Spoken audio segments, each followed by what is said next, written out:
Chapter 21.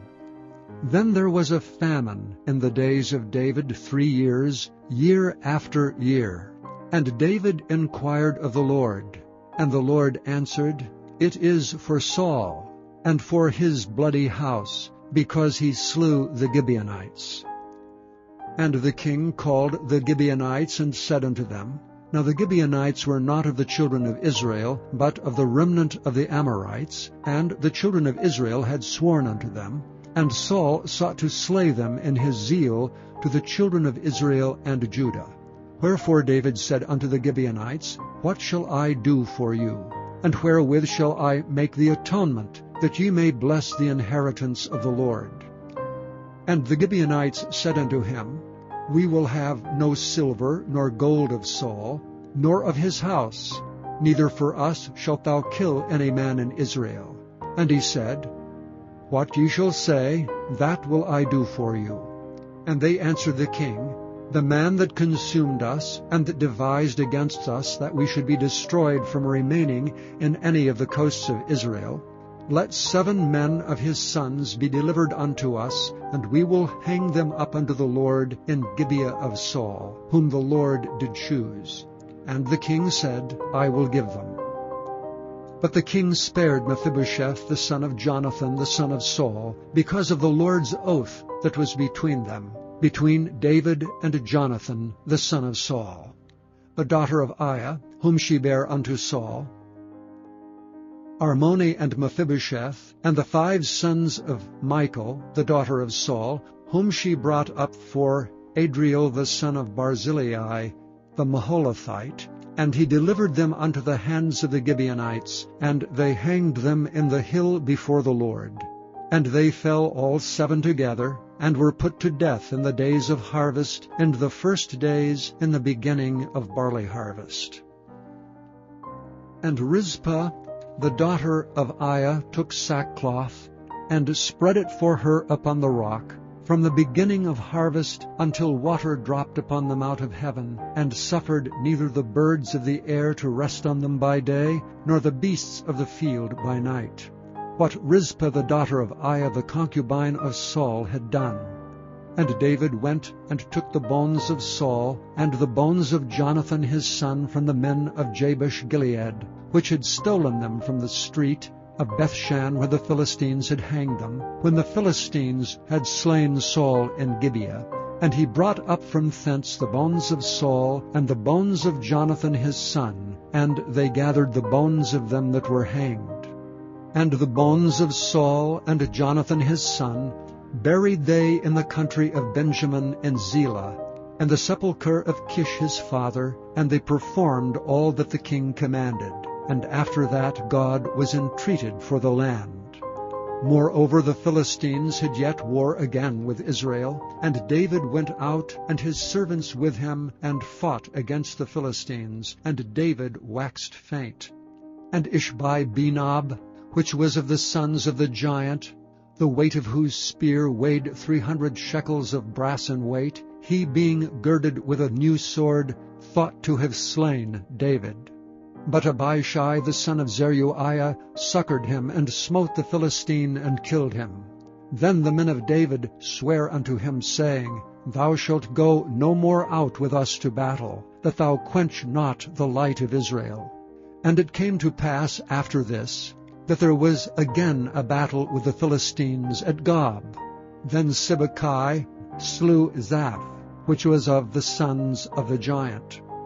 And there was again a battle in Gob with the Philistines, where Elhanan the son of Jaareh-Oregim, a Bethlehemite, slew the brother of Goliath the Gittite, the staff of whose spear was like a weaver's beam.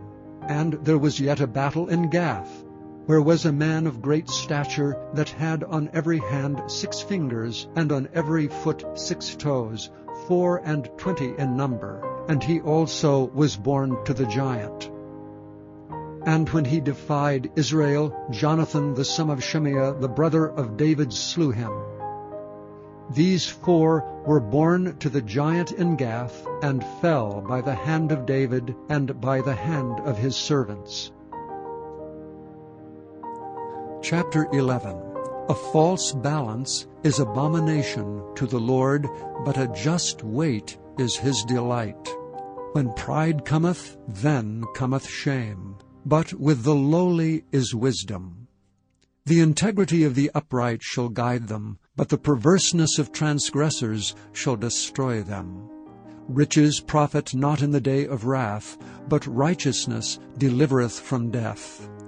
The righteousness of the perfect shall direct his way, but the wicked shall fall by his own wickedness. The righteousness of the upright shall deliver them, but transgressors shall be taken in their own naughtiness. When a wicked man dieth, his expectation shall perish, and the hope of unjust men perisheth. The righteous is delivered out of trouble, and the wicked cometh in his stead. An hypocrite with his mouth destroyeth his neighbor, but through knowledge shall the just be delivered. When it goeth well with the righteous, the city rejoiceth, and when the wicked perish, there is shouting. By the blessing of the upright the city is exalted, but it is overthrown by the mouth of the wicked. He that is void of wisdom despiseth his neighbor, but a man of understanding holdeth his peace. A talebearer revealeth secrets, but he that is of a faithful spirit concealeth the matter. Where no counsel is, the people fall, but in the multitude of counselors there is safety. He that is surety for a stranger shall smart for it, and he that hateth suretyship is sure. A gracious woman retaineth honor, and strong men retain riches. The merciful man doeth good to his own soul, but he that is cruel troubleth his own flesh. The wicked worketh a deceitful work, but to him that soweth righteousness shall be a sure reward. As righteousness tendeth to life, so he that pursueth evil pursueth it to his own death. They that are of a froward heart are abomination to the Lord, but such as are upright in their way are his delight. Though hand join in hand, the wicked shall not be unpunished, but the seed of the righteous shall be delivered. As a jewel of gold in a swine's snout, so is a fair woman which is without discretion. The desire of the righteous is only good, but the expectation of the wicked is wrath. There is that scattereth, and yet increaseth, and there is that withholdeth more than is meet, but it tendeth to poverty. The liberal soul shall be made fat, and he that watereth shall be watered also himself.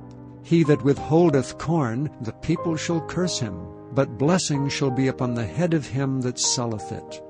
He that diligently seeketh good procureth favor, but he that seeketh mischief, it shall come unto him. He that trusteth in his riches shall fall, but the righteous shall flourish as a branch.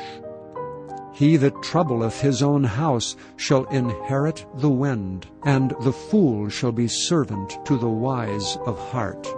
The fruit of the righteous is a tree of life, and he that winneth souls is wise. Behold, the righteous shall be recompensed in the earth, much more the wicked and the sinner. Chapter 4. So I returned and considered all the oppressions that are done under the sun, and behold, the tears of such as were oppressed, and they had no comforter. And on the side of their oppressors there was power, but they had no comforter. Wherefore I praised the dead which are already dead more than the living which are yet alive. Yea, better is he than both they which hath not yet been. Yea, better is he than both they which hath not yet been, who hath not seen the evil work that is done under the sun. Again I considered all travail and every right work, that for this a man is envied of his neighbor. This is also vanity and vexation of spirit. The fool foldeth his hands together, and eateth his own flesh. Better is an handful with quietness, than both the hands full with travail and vexation of spirit. Then I returned, and I saw vanity under the sun. There is one alone, and there is not a second. Yea, he hath neither child nor brother, yet is there no end of all his labor. Neither is his eye satisfied with riches, neither saith he, For whom do I labor, and bereave my soul of good? This is also vanity, yea, it is a sore travail. Two are better than one, because they have a good reward for their labor. For if they fall, the one will lift up his fellow. But woe to him that is alone when he falleth, for he hath not another to help him up. Again, if two people lie together, then they have heat. But how can one be warm alone? And if one prevail against him, two shall withstand him, and a threefold cord is not quickly broken.